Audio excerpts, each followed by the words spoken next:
Hi everybody, I'm Amber. Welcome back. Welcome back. Just to let you know, this video is a personal video for myself and for the hearer, of course, because there are a lot of people out there that seek solutions to their problems, to their questions, related to their life. And one big thing that has impacted my life going back to childhood has been dealing with narcissism. Narcissists. What is a narcissist? I have my laptop open here and I'm reading for you guys, so bear with me as I explain to you what a narcissist is. Now, I've been told that I'm narcissist, but what happens is that I pick up on other people's energies and I react based on that. It's called being an empath. You pick up on everybody's emotions, their lies, their bullshit that they tell you. It's just a matter of acknowledging it, accepting it, and saying, you know what? I'm done. I'm done with the narcissist. It's time to cut cords, dude. When enough is enough, you just know. And when you know, it's so much easier to move on.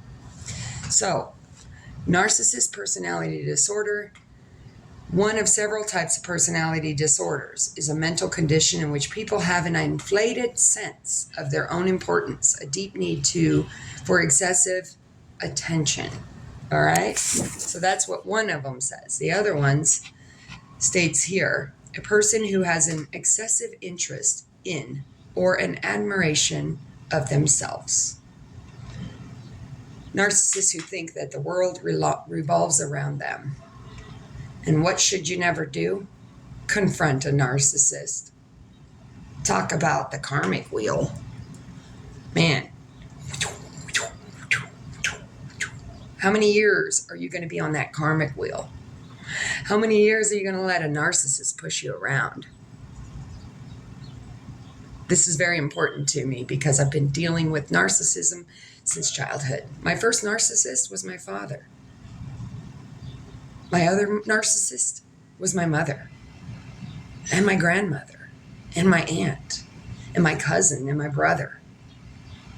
At least with that situation, I could understand that that's family. We have to accept our family as being crazy. But that doesn't mean you are. You're not crazy. The one watching this, I think you know where I'm getting. Do not blame yourself for falling for a narcissist. Do not blame yourself for falling for their lies and their manipulation and their deceit, okay? Because you did nothing wrong. Just remember that.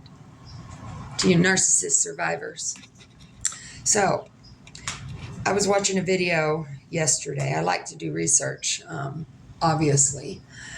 In many, many years, I have spent researching bipolar, schizophrenia, narcissism, just any mental illness that you could think of. I have researched it. I have taken groups. I have personally been a part of it. And I got to tell you that it's all the same. It is. The same signs, the same red flags, the same bullshit. Once you see clearly that you are in that wheel, it is up to you to make your next decision. I want to tell you now, don't ever let anyone bully you. Don't ever let anyone tell you that you're less than, especially when you're trying to break free. Okay? Being an empath sucks sometimes, but there is one thing that I came across in my video. Now, I've been asking God to send me signs of what I should be doing and who I should be cutting cords with. And the one word that keeps coming up was radical acceptance. See, I'm going to show you. I made some little notes. First step to how to deal with a narcissist is to have radical acceptance. Acceptance that you are in a narcissistic relationship. So there are things that we can do other than reacting. One thing it says, it's pointless to call out a narcissist, isn't it? It's pointless to call them out on anything. Why? Because they're so good at lying. They're so good at manipulation that they believe their own shit. Seriously. Do you know anyone like that? I know I do. I know a few people like that. But see, there's a time and a place when you set your boundaries and you allow it to continue. Okay? Like say you're out in a club and that person is there and you know that they have their friends sitting with you at the table, so therefore you endure it. You don't put up with it, but you endure it. Why? Because they're your friends sitting next to you. All you can do is speak up on the issue too and find a solution. Okay? And if you don't have someone to speak to, you can always call me. Okay? Or call someone you trust, call a therapist, call a pastor if you have to reaffirm your strength, that you are a beautiful person and that no matter what, you didn't do anything wrong. It is not you that's the problem. So, things that you can do to get out of your head and to stop dealing with the narc, okay? One thing is to find a different sounding board, a support group. Now, if you go to hang out with your friends and you try to tell them about your problems and they say, oh, that's not good, or, oh, who cares? And, you can't do that. You're not a doctor. How dare you say that? You put them on that firewall. You throw them to the wolves, okay? You say, you don't belong in my life then. You don't need to be here. Don't let anyone throw you to the wolves like that without reaction. Remember, the only one that's going to suffer in the end of dealing with a narcissist and standing up for yourself is you. You're the only one that has the power over your own life. You're the only one that makes the decisions as well. No matter what the situation is, in the very, very end, you are the only one that makes that final choice. You have a choice to endure it or to leave it behind. Now, something else that you could do is do something else, like doing a craft. Every time you want to react to someone, pick up a paper and a pencil and write it. If you don't have that and you like beading, pull out your beads. I spent days and days doing beadwork to get out of my head. Okay? Just like with painting. When I hang up this video, I'm going to go in my room and I'm going to paint because I feel like it, because I'm pissed off. And this is the way that I release it. Don't share anything to the narcissist. No intimate things, no details, no nothing. If they ask you, what are you doing? Don't tell them. By denying them that power to know where you're at, what you're doing, is just enabling the narcissist to continue. I don't know how many of you guys out there who have actually gone up against a narcissist and defended yourself. How did that pan out? It didn't work well, did it? It did not work, did it?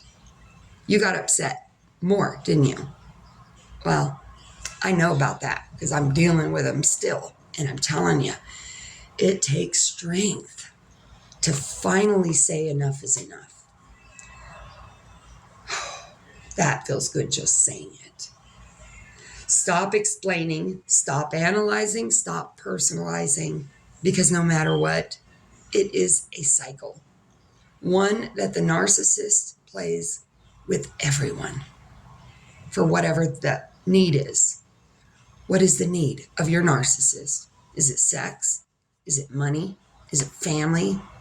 Career? When people are threatened to lose,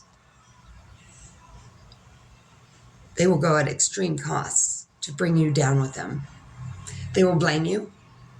They will say it's all your fault and that you allowed it to happen. Well, guess what?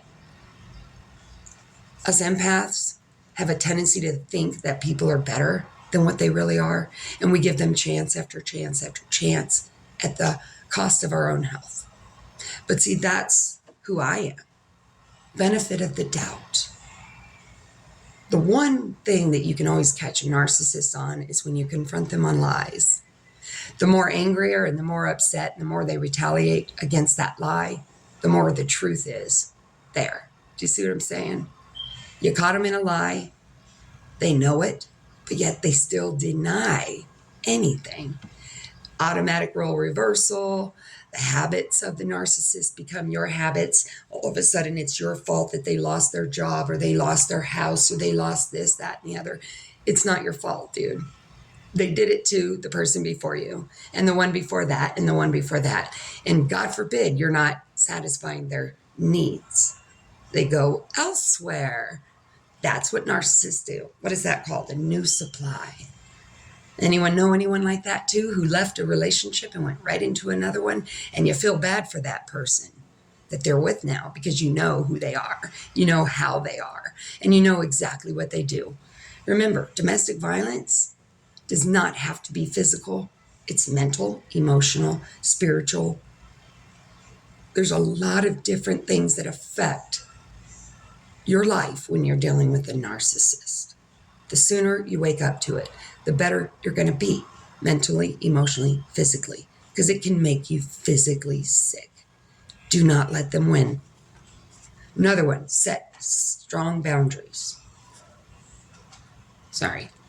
Change your perspective. Hang yourself, it's like the hanged man in tarot, you hang yourself upside down so you can see it from a different perspective.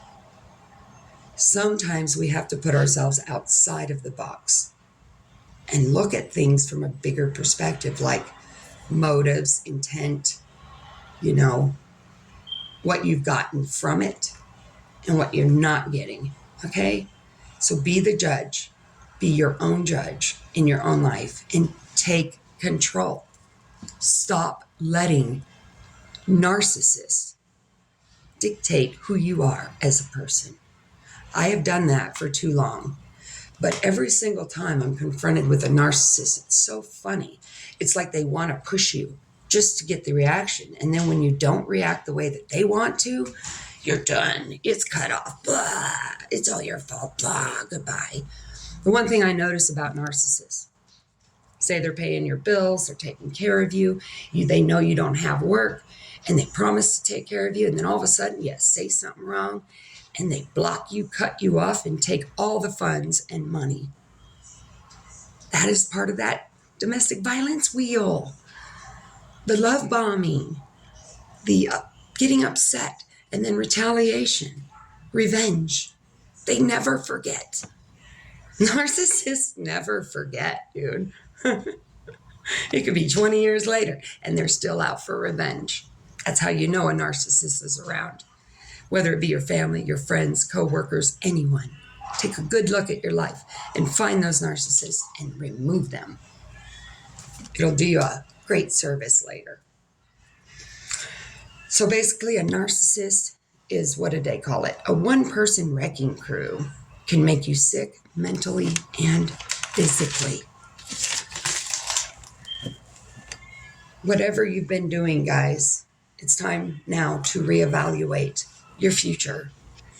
If you're dealing with someone who has brought you down, who has made you feel less than, or put you in such a depressive state that you feel suicidal, please do not respond. It is very hard, but I know you can do it. I have a tendency to react automatically, and when I start talking, it's so weird because in the past I would just start talking really, really fast. And next thing you know it, I'm calling out people's secrets and I'm telling things that no one else knew about. And then all of a sudden they run. They're gone. I didn't know what I said. I just know that I reacted based on what I felt. And you know what? 99.9% of the time that I've confronted or done something like that, I've been right. So don't ever doubt your instincts. Don't ever doubt yourself. There's nothing wrong with you. You're not crazy. I know that you're not crazy, and I love you. I'm going to leave you with a couple little sayings that I found that I thought were amazing. They're little quotes, and mantras and affirmations have been my forte for the last week or so while I'm going through my dark night of the soul, dealing with narcissism and cutting cords. Forgiveness is unlocking the door to set someone free and realizing you were the prisoner. Max Lucado, that was who wrote that. There's another one here that says, note to self, I determine how bad or good my day will be. Remember that. You determine it, no one else. And that was by Robert Holden. The real gift of gratitude is that the more grateful you are, the more present you become. Show gratitude in everything you have. My whole entire life has changed in the last week. I'm being uprooted. I've lost my job. I've been fighting for the protection of the ducks. I've been arguing with friends and cutting cords with narcissists. It's not easy to do, guys. I've spent years of it. My first abuser that I left was in 2011, okay? And I've been standing up to abuse and narcissists ever since. The more someone pushes me, the happier I get. The more I have fight and fire burning in my belly. I am okay. I will be fine. I will be paying my bills. I will find another job, and I will keep doing whatever the hell I'm doing. The last narcissist that threatened me with a good time got a goodbye. Don't need your help. Don't need your money. Don't need your shit. Nothing. And you know what? They don't like that. They don't. Don't let them win. Be a voice. Set up your boundaries. Find something else to do. And let it go. I've been on a 6-year journey, and I'll tell you right now, it feels good to finally say I'm done. It's so funny when you realize that your relationship was all a lie. Anyway, why? Because you're dealing with a freaking narcissist. Don't let the narcissist win, guys. I love you. Stay tuned. I'm Amber Johnson. This is a little rant about narcissism and what you can do to be your own boss, to stand in your power and be a voice against domestic violence of any kind. Stay tuned.